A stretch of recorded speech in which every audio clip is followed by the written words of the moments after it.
All right. Hey John, I see you there. FYI, we're about to push an update on calendar here in the next few minutes to resolve everything you brought up earlier. So I think it should be good, but just FYI. Welcome, Scott. What's up? Let's jump into some questions. So this is Roofer to Roofer. If anybody has questions, put it in the Q&A at the bottom of Zoom. And we'll address those. Otherwise, we're gonna go through our own questions. Scott, I think this is the first time in like a month that we have both been in our respective offices. It's been at least a month. This is my house. There's a Or Christmas the tree house, yeah. already. In our houses, I guess. Yeah. Yeah. No, yeah, Already usually Christmas. it's in It's the not even truck or Thanksgiving. Who yeah. are you? You guys got a Christmas tree up before Thanksgiving? Dude, how? Hold on. Let's just take it in. There's one there. There's another one there. There's one in each of my boys' bedrooms and one in my basement. We have right now, I think there's 6 total Christmas trees up in my house already. Oh my. That is Dude, my wife's a psychopath. I mean that's luxury right there. You can afford to have Christmas and before Thanksgiving. Yeah. Well, our Christmas lights have been up for like a month and a half. Oh, I love it. All right, cool. Well, we can jump into some questions here. Let me get something here. All right. Um,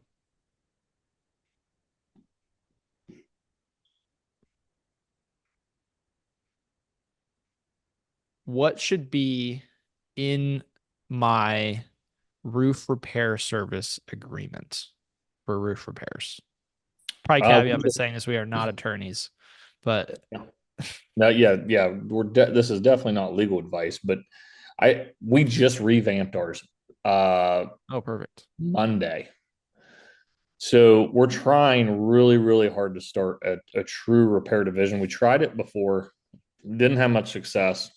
And I think our agreement was decent, but I think we got it better. And then we've got a little better approach, which I'll explain that too. But um it's what you don't do is what you should have in your agreement. What's not included. You have to have like a really good disclosure of what is not because to me it's hard to go bid repairs. So for us, we want to send them a quote. You call us, you need a repair. Okay, let me shoot you our service agreement for roof repairs over. If we show up, it's $495, and we'll do these things. But here's the things that aren't included for 495.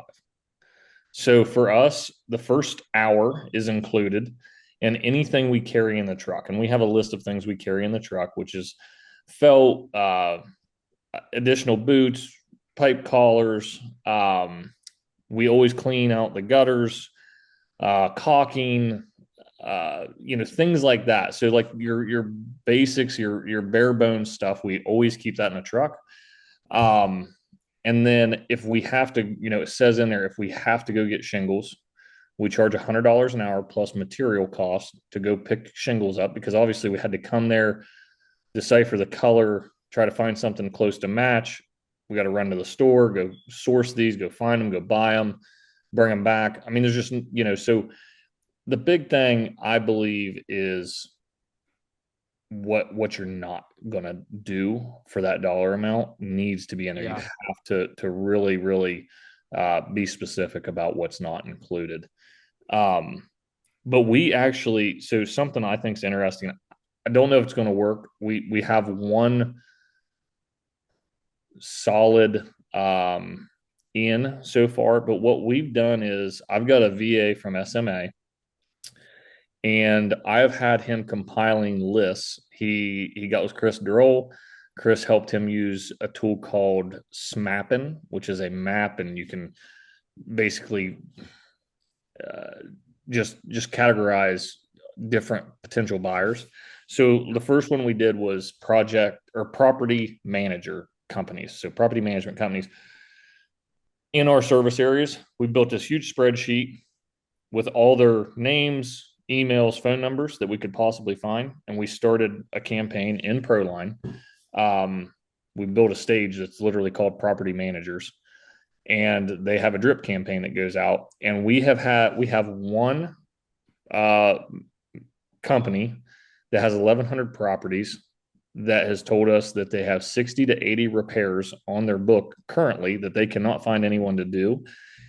And because we were at 495, they were thrilled because most of their agreements with their property owners is anything $500 and less, they don't have to get approval for.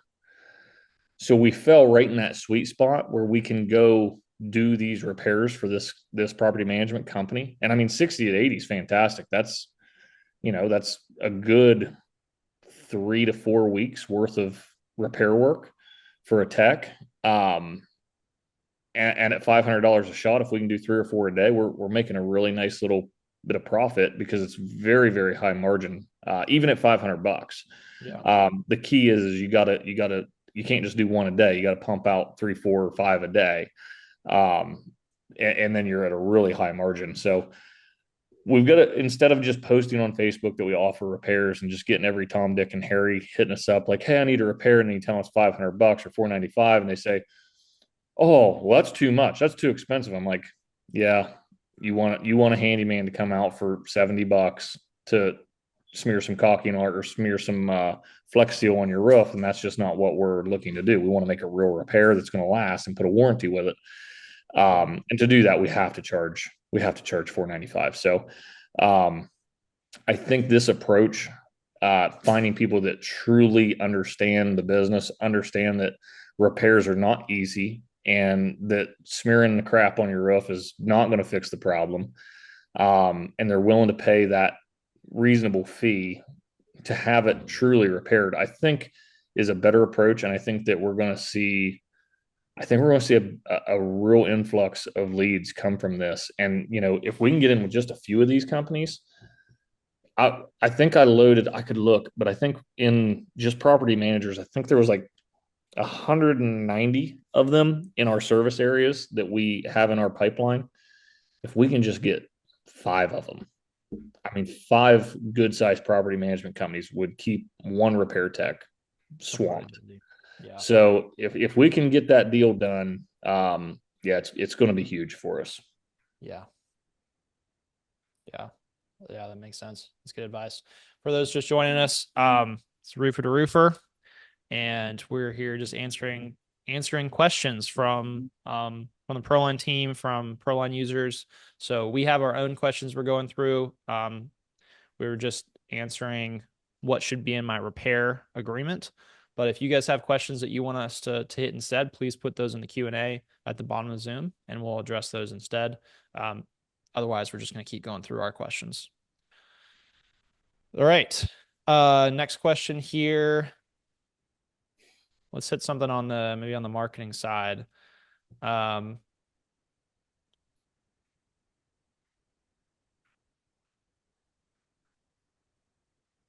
What are the most cost-effective ways to advertise a roofing company?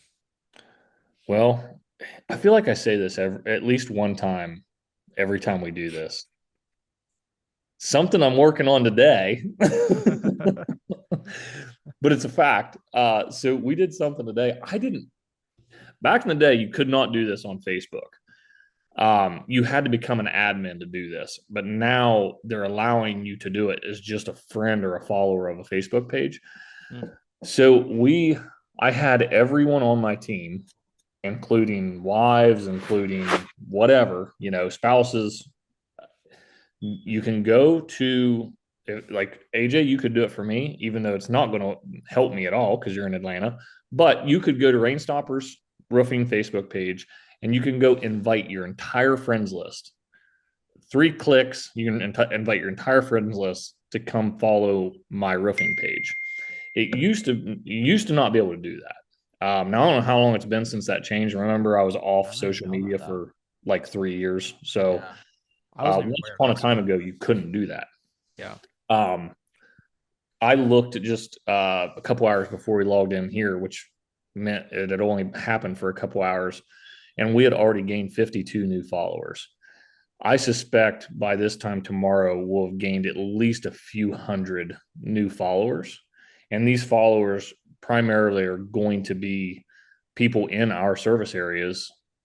Maybe they're not a potential customer, but maybe they share a post one time, one time. And who knows who sees that could potentially be a customer. So that's free. That costs nothing to do.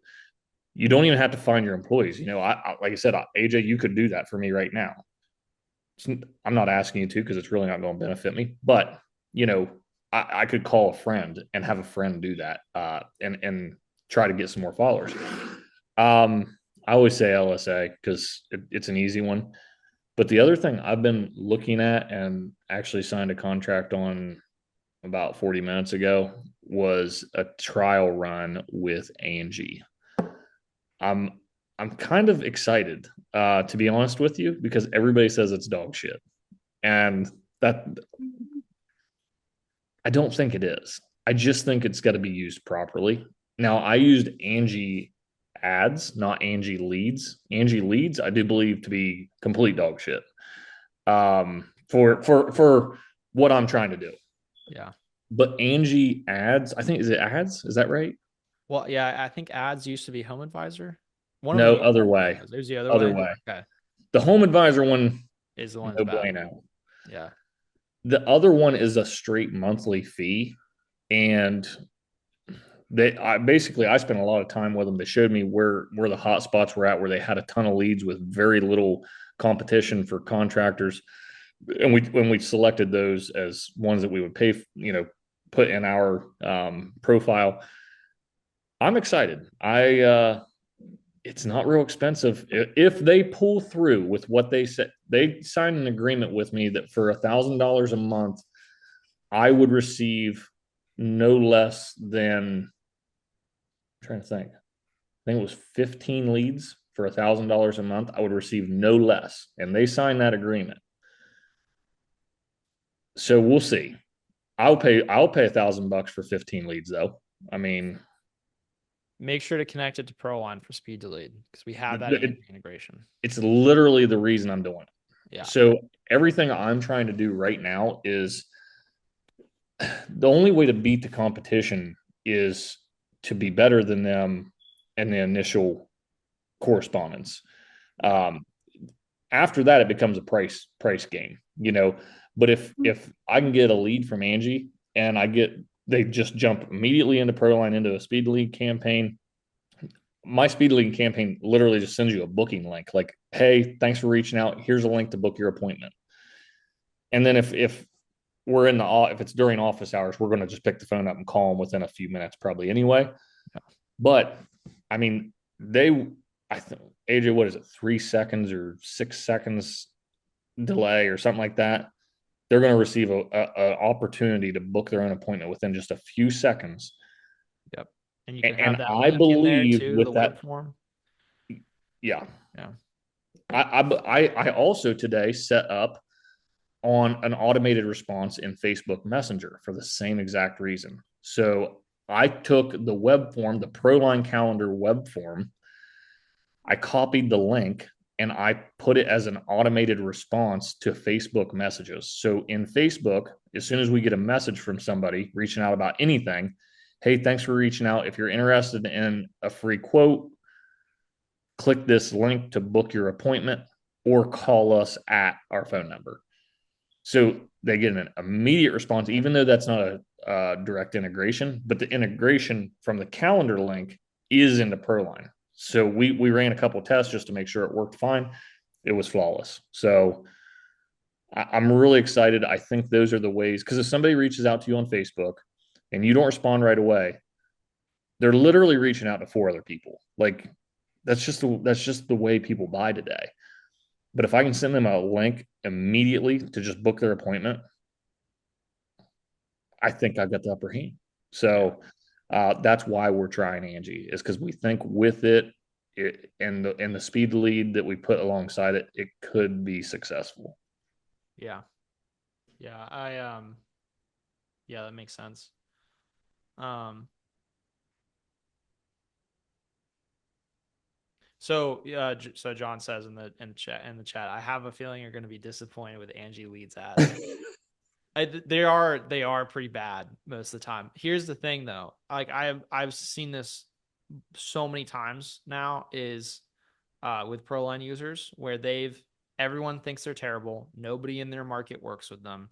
They decided to do exactly what you're doing. They decided to work with Angie when they didn't really have any competition.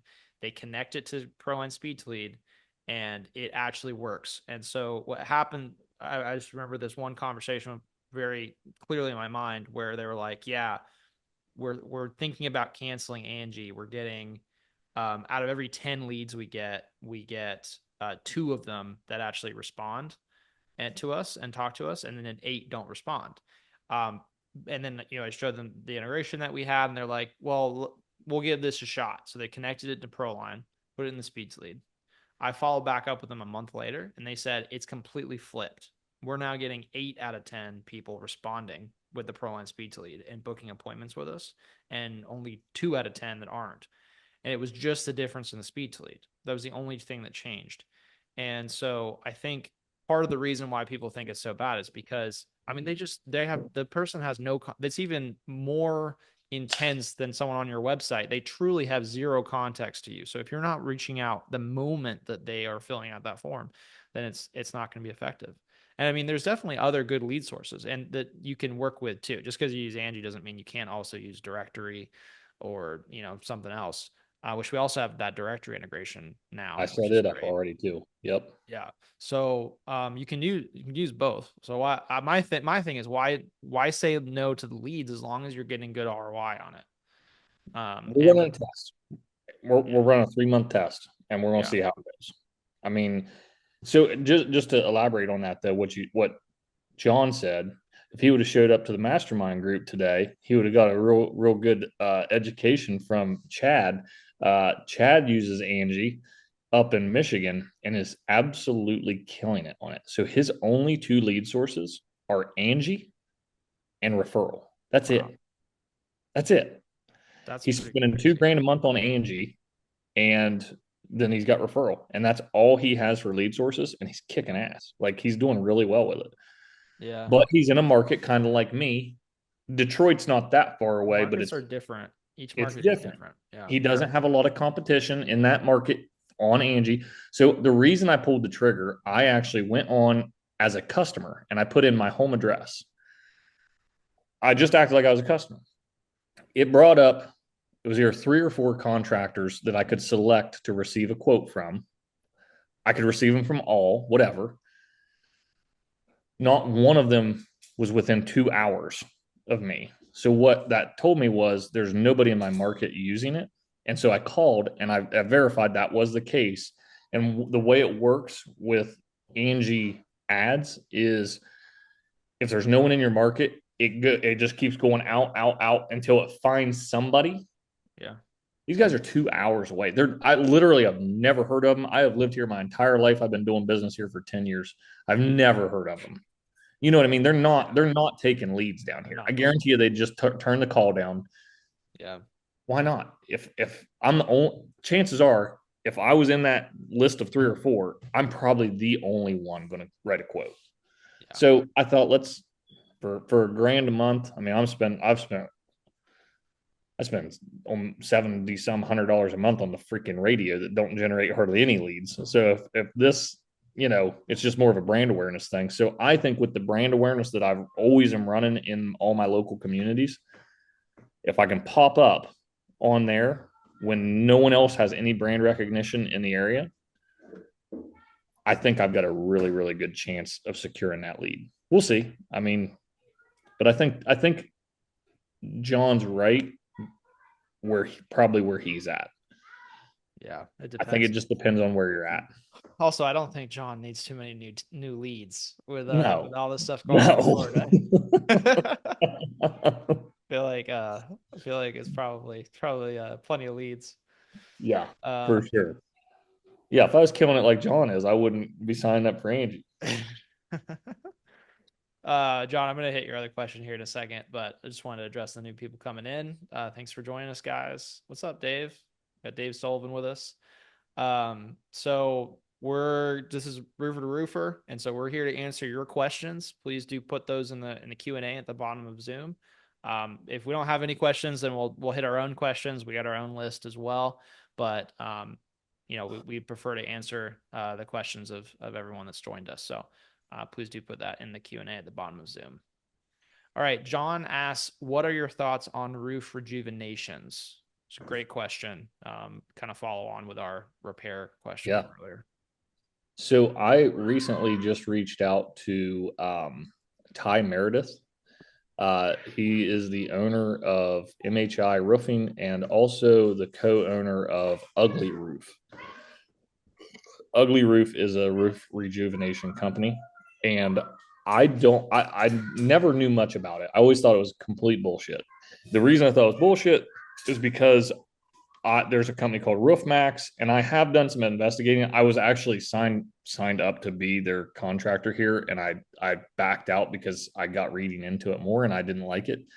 And what I always understood was the oil or whatever that you're applying to the shingles uh, gives that shingle more flexibility. It loses its brittleness. It becomes more pliable, whatever. But as a roofer myself, I always knew that what keeps a shingle roof intact is that it's sealed. The seal strip at the bottom of your shingle sealing to the shingle below it. Even if that shingle is pliable, it really doesn't matter because a wind driven rain is going to lift that shingle, because it's not sealed anymore. So it's going to lift. And then that rain is still going to get underneath of there, potentially get up under, definitely getting to your nails, which your nails will cause leaks if they're exposed. So to me, that never made any sense. I was told Ugly Roof, the product that they use, actually rejuvenates the seal strip and makes it sticky again. I do not know if that's a fact. I reached out to Ty. This is the wildest thing in the world. I literally sent him a Facebook message like at noon today, asking him about it. I've been curious for a long time, and I wanted to go see him at RoofCon because he was there with Ugly Roof, and I just never made it over there. But I'm super interested in it. I think that there's definitely, I know MHI sells a bunch of it through Ugly Roof as a distributor of it. But Yep. If it does, in fact, make the seal strip, if it rejuvenates the seal strip and makes it sticky again to where that shingle readheres, I'm sold that it's a good product.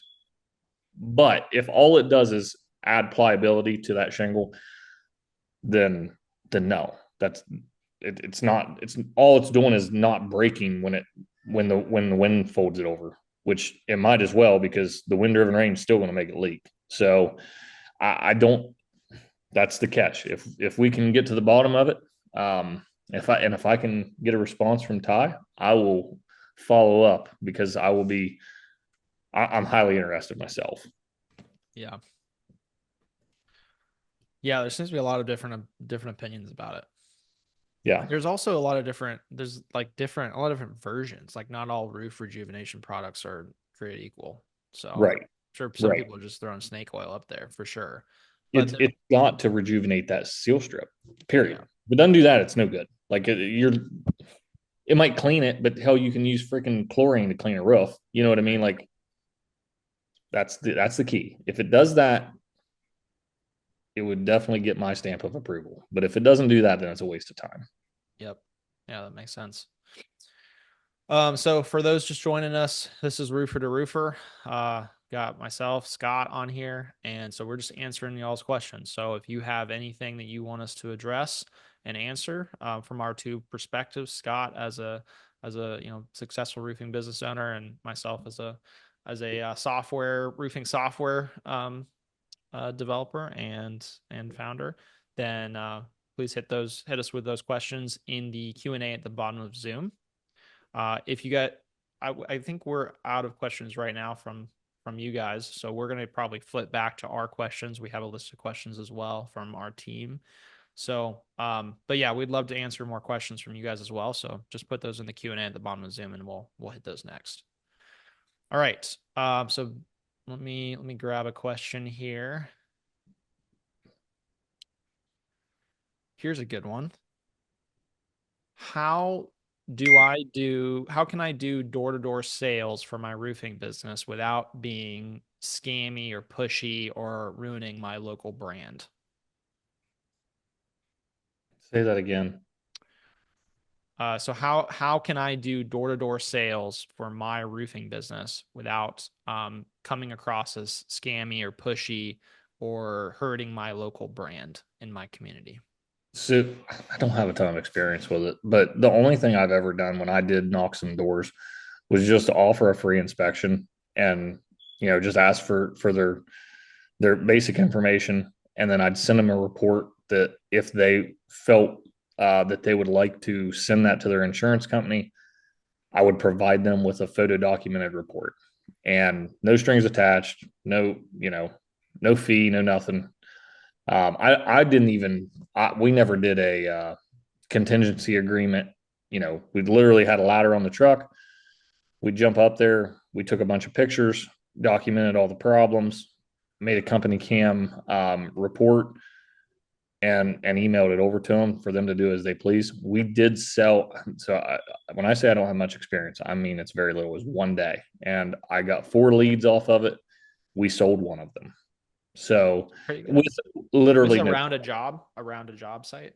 nope, just Oh, oh. literally just drove up the street from the office, which mind you, my office, because it's really weird. We've got a shop where everybody goes, and then I have a personal office that nobody goes to. There's no sign, there's no nothing. Nobody knows what's in this building other than me.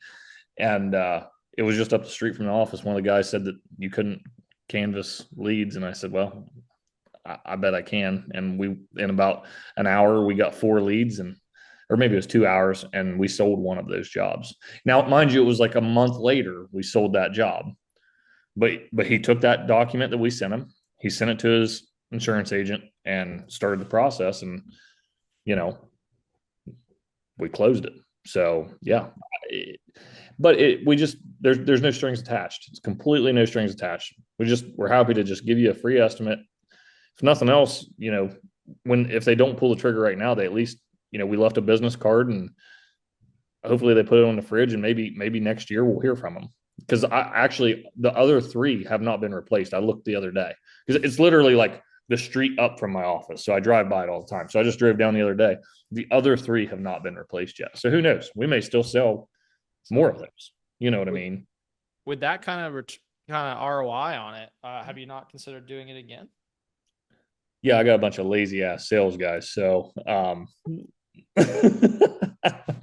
no, I I hope they're get it. listening because they need to hear that. I tell them that pretty often anyway. They're freaking pampered, man. They've been getting leads sitting Inbound in their lap leads. for the last 5 Yeah. fucking years. So all they got to do is just look at their calendar for the day and go to those appointments. So, Yeah. and usually their schedule's full to where they don't have to do anything but that. But yeah, no, I think at some point we are implementing that in Morgantown where we're at.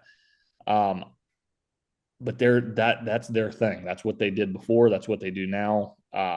So my experience with it personally is just not real great. They're doing it all on their own. They had their I hired the whole team, so that team knows what they're doing when they started. They're training me. Let me put it that way. They're training me. Yeah. Yep. That makes sense. All right. So we got a question here from Dean. So, what is the average percentage that roofing companies spend on marketing based on their gross revenue? Is there a rule of thumb, from like a business model or plan perspective, or is it just all over the place? And these ads, I think I'm looking at my keyboard. I think he's saying 1 to 3 million. That either he's a $1 to 3 million roofer or just in that context. So for $1 to 3 million roofer, what's the rule of thumb, or is it just all over the place? So if you're to me, $1 to 3 million, like you've got to be spending 5%. I I think um, this year we'll be right around 5%. And I actually looked today. I was actually pleasantly surprised. We're going to hit about the same number we hit last year. So we'll be right about $7 million a year again. I was just happy to get close to last year. Uh, just with as rough of a year as it was. But regardless, um, I think at that point, that early in business, you got to be marketing. You got to be reinvesting in your company, and marketing is the place to do that. I mean, Yeah. training and marketing; those are the two things that should be reinvested into. Um, but yeah, 5 to 10 is what Dave Sullivan will tell you, and I don't think he's wrong. Um, I know Dave's listening, so Yeah. I Weigh in, don't think, Dave. yeah, Hit us with a chat. I don't think Dave's wrong. Especially at that point. Now, as you grow, as you scale, if you're doing $20 million a year, there was a company, Apple Roofing. They were a really big company doing a lot of really good things. And I listened to a podcast they did, and I think he was, if I remember right, like 0.6% of revenue was his marketing budget. But he was also doing, I don't know what it was, 20 or 40 million bucks a year. It was a ton. So I mean, he was still spending, $1 million a year in marketing. So I mean, that's a ton. So the bigger you get, I think that percentage shrinks some, but you're also getting that much bigger. And if you're good, you're getting that much bigger with that many more referrals. So your referral program is obviously expanding as you grow.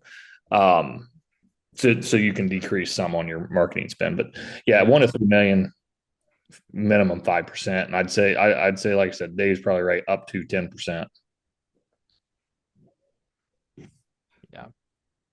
Yeah, that seems all right to me. I think the one thing I'll caveat that is it's so just because you spend, we'll say average 7% on marketing does not mean you're going to get good ROI on that marketing. What the Right. marketing is important. And also, shout out to Brad Akers. He talks about this a lot is like, you need to be able to turn every lead that you're getting in from a paid source into at least one additional unpaid job. If you can turn every job into one additional job at least, then you have a model where the paid is just sort of feeding it, and then it can spread out more organically. So things like knocking around your job sites, the mailers, um, the like referral programs that he talks a lot about that stuff. He has some other strategies as well, but that's absolutely essential. So not just relying entirely just on the leads from the paid sources,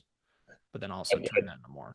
A ton of our marketing goes, I would say 60% of our marketing budget goes to brand awareness only. Like we don't track, we don't care. We know we get some leads from the radio, from the TV, from the billboards, but none of it's really trackable. So they're not true lead sources. They're literally just brand awareness campaigns. But we're strategic about where we have those things and kind of how we use them. Uh, but yeah, no, you can't expect, just because you're spending all that money doesn't mean you're going to get all those leads. Yep. Yep. Makes sense. I agree. All right. So for anyone just joining us, this is, oh, Dave put it in the chat. He said for that size, 3 to 5% steady if you, um, up to 10% if you're trying to grow. So 3 to 5% if you want to stay kind of stable, but if you're trying to get bigger, you got to spend up to 10. Got to be on the right stuff. You're right about Brad. Helps you bring down your acquisition costs. Yeah. So like the turning every one of those deals that you get from the paid sources into one additional so that it kind of propagates out and brings down your actual acquisition costs, because your acquisition cost on the first one may be pretty high and not profitable, but you don't even have to be profitable on the first one if that turns into multiple profitable jobs. So all right. So yeah, so this is Roofer to Roofer for anyone joining, and we're just answering your questions. And so if we don't have any other questions, then we're gonna go answer our own questions. We got questions from our team, but we'd love to answer more questions from you guys. Great questions so far today. So make sure to put that in the Q&A at the bottom of Zoom if you have a question you'd like us to answer. All right, so another question from our list here. This is a good one. As a roofing business owner is building a personal brand important? So I've worked so freaking hard at not being a part of the business. Like so hard, dude. Yeah. I don't have my name on anything. I don't have, I mean, I went ghost on social media for 3 years, literally to like get people to think I'm not like you don't call me. You know what I mean? Yeah. Call our office. And I even today still send friends. The only people I don't send to my office are like role models. That's pretty much it. And if you're a role model of mine, like there's like, and mind you, there's like three. I don't have many. If you're on Scott's list of three. I can name them, but yeah, there's three guys that when they call, I take care of them personally. Yeah. But they're idols of mine. I look up to them. Other than that, but it's huge at the early stages of business. My goal is to build a business to sell. I don't want my face on nothing. I want to grow the business with my. If you look at my Google reviews, it's a perfect example. You can't find my name in a Google review, but you can find every single one of my sales reps' names, literally top to bottom. I want separation. Everybody had my phone number for the longest time, my personal number. And finally, I just turned that into the office number and I quit giving out my personal number. I literally I don't give it to anybody because it just never quit. And it's real funny when that happened. It took some time, but after about a year, our office phone, our missed call log, like after 5 p.m. and on Saturdays and Sundays is almost non-existent. Everybody understands it's a fucking business. You call we answer the phone from 7 to 5. That's during business hours. Like we have a life. We run a real business. I'm not at your beck and call 24/7. Yeah. But in the early stages, for the first 7 years, and the first 5 were the worst. But the first 7 years, I took primarily all the phone calls. The first 5, I took every phone call. It was just me. And I had no life. The first 7 years, I never took a vacation. I never took a day off, like not one. I went out of town one time. Shit hit the fan. I literally left vacation to come home. You know what I mean? And it's because I couldn't deal with all the phone calls. It's like I can't deal with this. I got to just go home. But that's just what it takes. If you want to be successful, you can't just pawn all responsibility off on day one. You have to say, hey, I'm the man. I'm going to handle this. I'm going to build this brand around me. I know the local community. All my friends and family are pushing for me. I'm leaning on that to gain leads. I'm leaning on that to get jobs. I'm leaning on that to grow my business. And then once you have a real comfortable business where it's like, okay, we have a team. The leads are coming in. We're selling a lot of jobs. I've got guys in the right positions. I'm going to start. It took, like I said, there was about a 2-year period. It took me to continue to slowly ease myself out of that position. I'll never go back. You know what I mean? Like no, most people. There's so many people today because it used to be called T-Bay Roofing. It's now Rainstoppers Roofing after the rebrand. But all the way up until this past year when we rebranded, most people still thought my dad owned the company. Most people didn't even know. They didn't know what I did for work. They thought my dad owned T-Bay Roofing.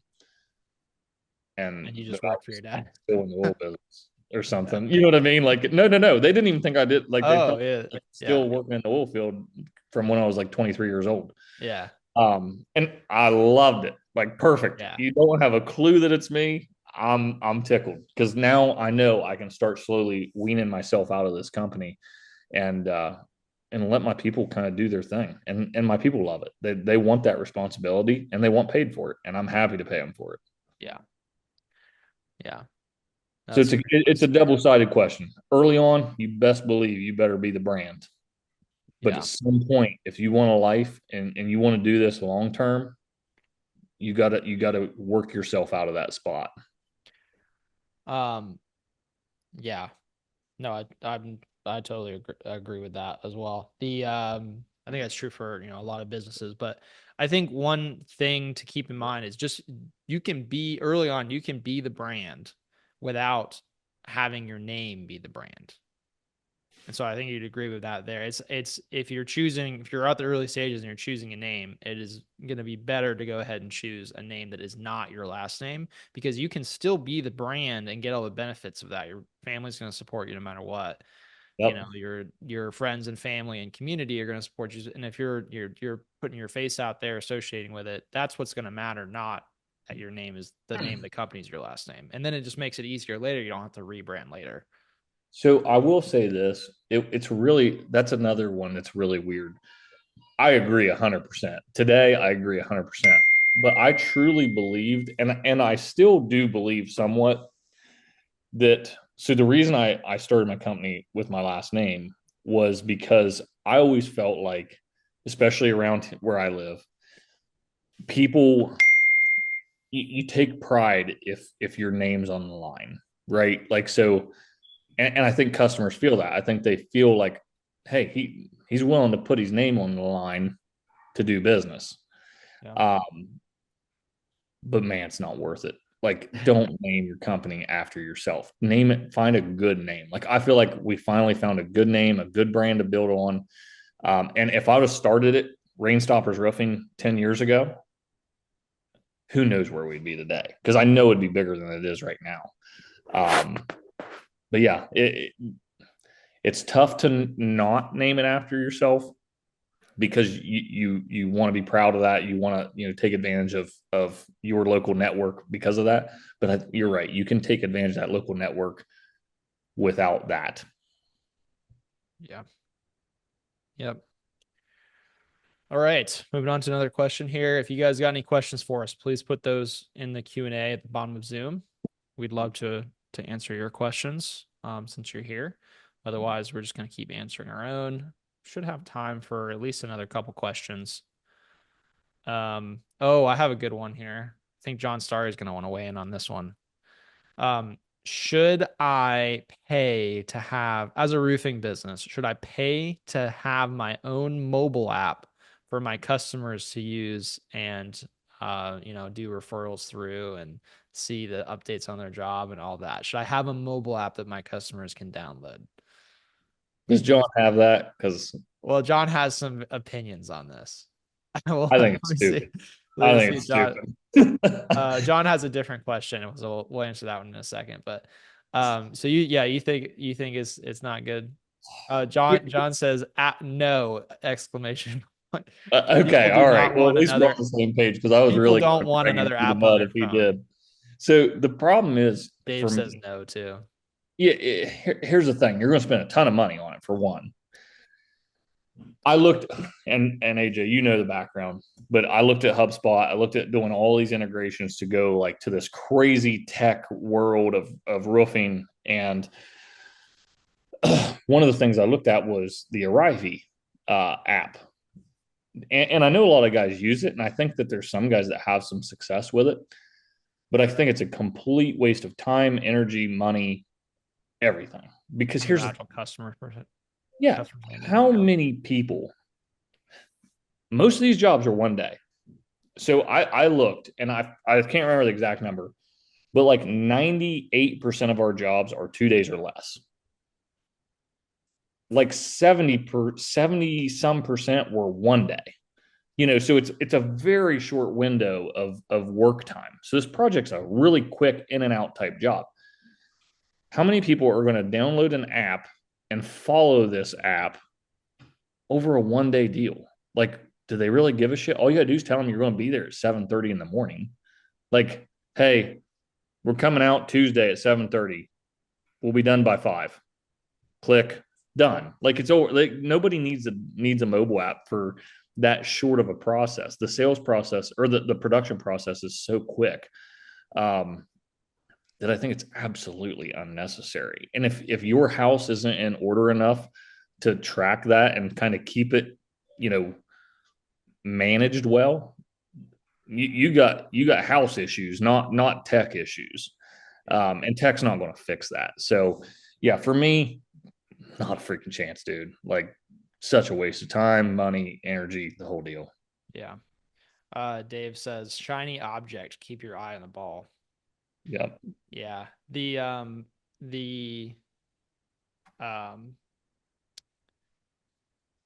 yeah, totally agree with it, all the points here. I think it's yeah, shiny object thing for sure. Like you got to stay eye on the ball. Um and you can't and you got to keep the customer in mind. Like what is the customer what's actually going to be meaningful to them? Um Right. so how do they want to be communicated with, not what would be cool for us to communicate with. So, um perfect. We have an anonymous attendee. I have no idea who this might be. Who's asked when our new cover page is coming to ProLine. Good news is that should be done in the next um that is very soon. I probably the next 2 weeks. I'd say, I mean, absolutely before end of year, but probably before mid-December. So it is actively being worked on right now. It's being worked on in tandem with our new live previews for quotes, which I'm very excited about too. Lots of cool stuff with that. So got a lot of like general improvement coming to quotes. Um, and so yeah, cover pages are on their way. And What do you think after John that? Starry would be happy to know. There's no way he asked that question, but John Starry someone John said it someone beat me to it. Okay. Someone someone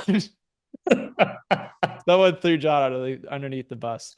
But um John, you'll be happy to know we are including some designs that were inspired by your ideas that you shared with us. So we're gonna have some comparable stuff for you. The Yeah, they're gonna be good. So perfect. All right, and then John has another question here, which we'll hit next. Um, what are your top three favorite roofing company names, and why is Steadfast Roofing your favorite? I do like Steadfast Roofing. I think that's a fantastic name. Very I think solid. anything, that is not like okay. For instance, I don't know that I should say this, but so like we know a guy, Elite Roofing. He runs a really good business. He does. I in West Virginia, there's four of them. Yeah, I was like, Roofing, which Elite Roofing really and are you talking about? Construction. Yeah, like there's so many of them. In Ohio, there's literally I looked up Buckeye Roofing. I think there was 12. That's not a good name. If everybody is named Buckeye Roofing and Construction, Buckeye Roof Company, like that, that's not a good name. So if you can kind of have a little bit of something like Steadfast is a great name. I've I've only ever heard of one, you Yeah. know. So I think that's a great name. I think Rainstoppers is a great name. I know nobody else has it Great because I name. got a trademark on it. So Love it. um, those kind of names that don't tie you to it, but also if it Dave and I we actually there's a podcast releasing here soon that me and Dave and John did, and we had a great conversation about franchises. And I think if you can envision a name that can be franchised, that's a good name. I feel like even Mighty Dog, that's a franchise company. I don't know, everybody's got their opinion on them, whatever. Mighty Dog Roofing. That's a cool freaking name. Like you're going to remember that. They got a great brand. They got a cool logo. That's a good name. So yeah, I think those are some good ones. But yeah, Yeah. Yeah, some of my favorites are besides Steadfast. Steadfast is of course my favorite. But the Yeti Roofing, I really yeah, like Yeti Roofing a lot. that's a badass name. It's a great name, and the Yeah, logo is it just it lends itself to be memorable. yeah, Um, and then of course always Tiger Roofing.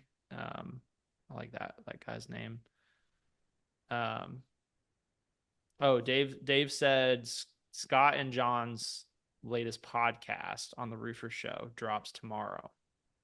Because you guys did a new podcast recently. Yeah, yesterday or Nice. something, 2 days ago. Love it. No, Roof Tiger. Roof Tiger. I have it backwards. Yeah, it's not Tiger. I That's think a there's. fucking good name. It is. Like, Yeah, Roof and Tiger's I good. was actually pissed because my high school is Marietta Tigers. Uh, Everything in Marietta is Tiger. And I'm like, why the fuck did I not think of that? Like, that is the perfect name because his trucks are like literally tiger print. Like, yeah. it's cool. I mean, he's got a great brand. He's built a great business because of it. But yeah, that's a good one. It's Yeah. different, but at the same time, it's very memorable. Yeah. I was supposed to have him on. We're supposed to have him on Big Roofs at some point. I need to reach out to him. I have his contact info from RoofCon. Um, cool. We answered that. All right, let's 2021. We got 8 minutes. Let's hit another question. If you guys got any questions for us, please do put that in the chat. We'll hit. I think we might have time for two more, but I'll bring one from our list, and then if you guys got anything else, just throw it in the Q&A. All right.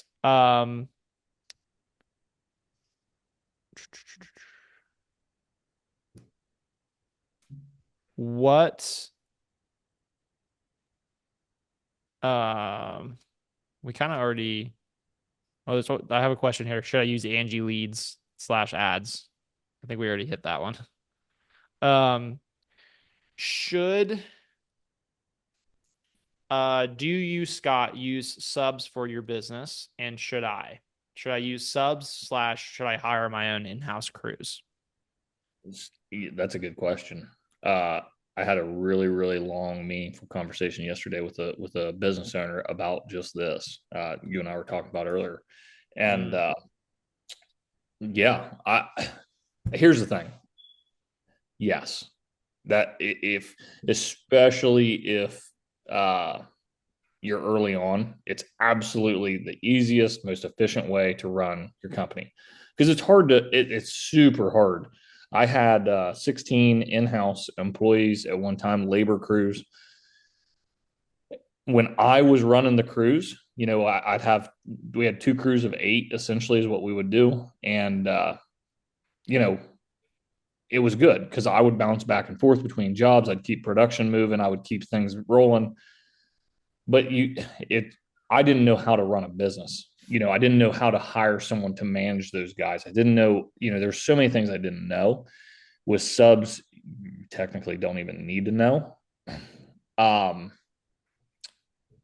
but the price comes with that. So I've done the math.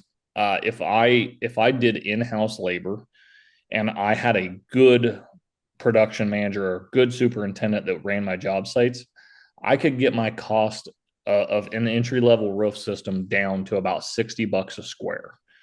I've done the math multiple times. I know I could get to that point if I had a well-oiled machine for that.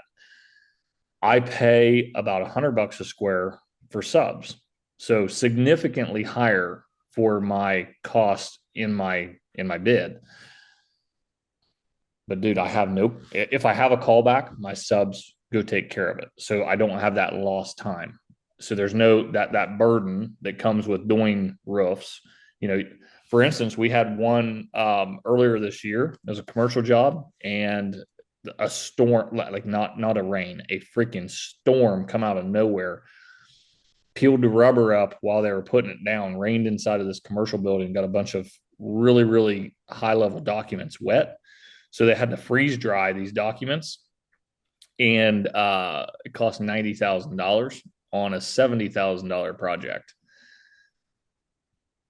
With subs, fortunately, we do have insurance. Everybody's got insurance. yeah.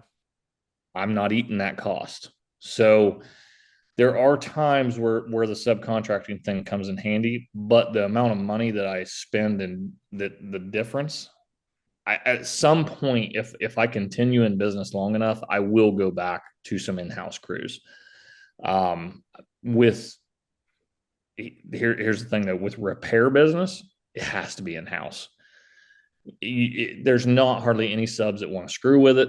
you're going to pay way too much. You're not going to make it. Like my subs charge me minimum $300 a repair, and that's minimum. So there's not hardly any money to make on repairs if you're subbing it out. If I have an in-house guy, a minimum repair, my cost may only be 100 to 150 bucks. So I can actually generate a little bit of profit on that $500 repair, um, with an in-house guy. Plus, you have a little more control of his schedule. Not a little bit. You have full control of his schedule, where subs, you really don't control their schedule. Um, so it's just a different style of business. But early on, subs 100%. It's just so much freaking easier. You can focus on your company. You don't have to focus on getting work done. You can focus on how the business operates, and how everything, kind of becomes a well-oiled machine. Yeah. Um, I agree with that. Dave Sullivan says to sell your business, you'll build in a lot more value if you have your own crews, especially in commercial. Anyone can hire a sub. And I think that that's a good point too. But I think that the other thing that builds a lot of value in your business is actually being profitable.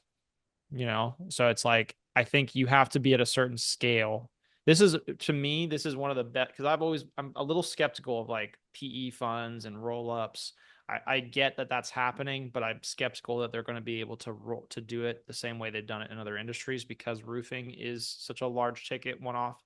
But one of the best arguments I've seen for why that model works is because they can pull together multiple companies in one area, so then they have a lot more volume. And then it does actually make sense to hire your own crews because you can keep them busy. And so then you can increase the value by bringing in crews, as to Dave's point. But then, and I mean, you don't have to be a roll up to do this. You can also just have a larger team, larger company. But you have to be at a certain point to where you can essentially guarantee constant work for that company or for that crew before you can think about it. And that's my viewpoint on it, is like there comes a point, and to Dave's point, it's like there comes a point where yes, you can do that and it'll build value in your business and there'll be some efficiency things. But that's also a whole other side of the business that you have to manage, that's got to have HR, payroll, time tracking. So there's other also considerations, like you're probably also going to increase your admin cost. So you just have to be at a certain scale. I don't know if you have thoughts on that, Scott. Yeah, I think Dave's 100% right, but at the same time, PE's buying up companies left and right. I've got an offer on the table for myself, and they know full and well I sub everything out. And it You're is okay with it? wild to me that they're willing to buy a company that literally all we are. I've said this time and time again. We're just a sales company. Like we're no different than Cutco. Like no different. All we're doing is just going and selling. We do nothing else. I mean, obviously we take responsibility for everything, and we make sure things happen. But at the same time, like we have nothing under our roof that gets roofs done. Like, it's just some sales guys going to appointments. And honestly, I mean, not to knock my sales guys, because I've got some damn good ones, but with not a whole lot of training, anybody can do that. Like it's not a like, you don't have to be some high level trim carpenter or something to go sell a roof. Like go through GAF's training modules and then do a sales class, and you could probably be a pretty high level sales guy. Like, so it's amazing to me that I believe Dave's right, but at the same time, they're buying these freaking things up left and right, even though you don't have any labor. You have no skilled tradesmen on your staff, because HVAC was totally different. Everybody was buying up HVAC, but it's because you had a ton of HVAC techs that were very skilled at their craft, and you acquired all that knowledge.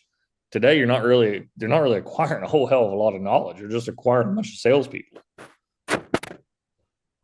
Yeah. Yep. Do it though. Yeah, makes sense. All right. That was good. Got a lot of questions there. Thanks everybody for joining us and for all your great questions. Appreciate you guys being here. Thanks for joining us, Dave. And so we'll wrap up there. And this will go out on our YouTube here probably in about a week. And yeah, we'll see everybody next week. I think we are going to be I got to talk to you, Scott, about time. We are going to be adjusting the time for this to something that's a little bit different for winter hours. So I think we are going to probably try to move it to during business hours as opposed to in the evening. Um, so um, uh, so Dave added a little bit. He said, I can sell against a sub biz all day long. Mrs. Jones do not want those guys in front of Home Depot working on her home. Yeah. Thanks, Dave. All right. So we'll wrap up there. And then look out for next week. The hours may be changing. Not entirely sure when exactly yet, but we'll be Possibly the shifting the day hours. too. Yeah, possibly the day. We might be moving it to Wednesday. So look out for that. All right. Thanks, guys. We'll wrap it up.